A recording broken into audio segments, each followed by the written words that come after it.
요즘 곳곳에서 폐기물 처리장을 둘러싸고 각종 민원이 끊이질 않고 있습니다. 제가 서 있는 이곳 괴산에서도 보시는 것처럼 의료 폐기물 소각장을 반대하는 현수막을 쉽게 볼 수 있습니다. 여기뿐 아니라 청주와 제천, 음성에서도 폐기물 처리장을 두고 주민 반발이 이어지고 있는 상태입니다. 물론 내가 사는 곳 바로 인근에 혐오시설인 폐기물 처리장이 생긴다는 건 달갑지 않은 일이죠.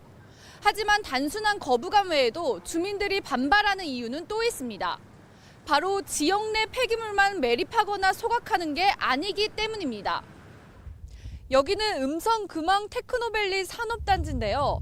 이곳에 5만 2천 제곱미터 규모로 들어설 예정인 폐기물 매립장은 외부 폐기물을 함께 처리한다는 소식에 주민 반발이 이어지고 있는 곳입니다.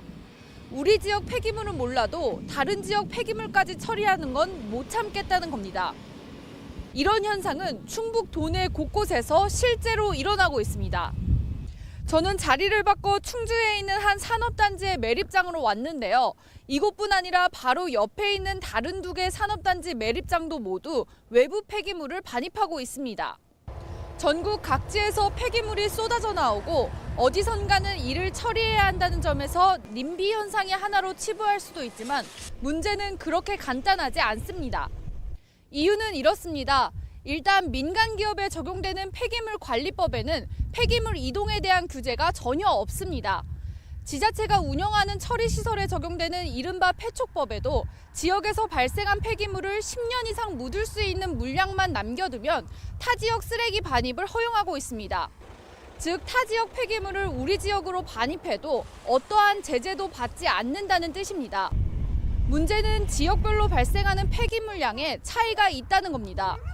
지난 2016년 환경부 통계 자료를 보면 수도권에서 매일 발생하는 폐기물의 양은 전국 발생량의 28%를 차지하지만 처리시설은 전국 10%밖에 되지 않습니다. 그럼 수도권 소각 매립시설에서 감당하지 못하는 쓰레기들은 어디로 갈까요? 충북에는 폐기물 소각 매립시설이 23곳이나 있습니다. 충북에서 재활용되는 걸 제외하고 매일 발생하는 폐기물은 2천여 톤.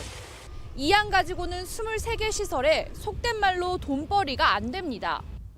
업체 입장에서는 폐기물 처리를 많이 해야 수익이 나기 때문에 타 지역 폐기물을 가져다 태우고 매립할 수밖에 없는 구조입니다.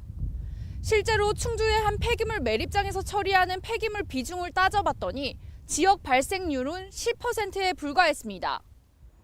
어디선가는 처리해야 한다는 이유로 들어서는 폐기물 시설, 악취와 침출수, 미세먼지 유발 등 환경과 건강 문제로도 연결되는 만큼 폐기물 처리 시설의 지역 불균형 문제를 한 번쯤 생각해 봐야 할 때입니다. MBC 뉴스 이지연입니다.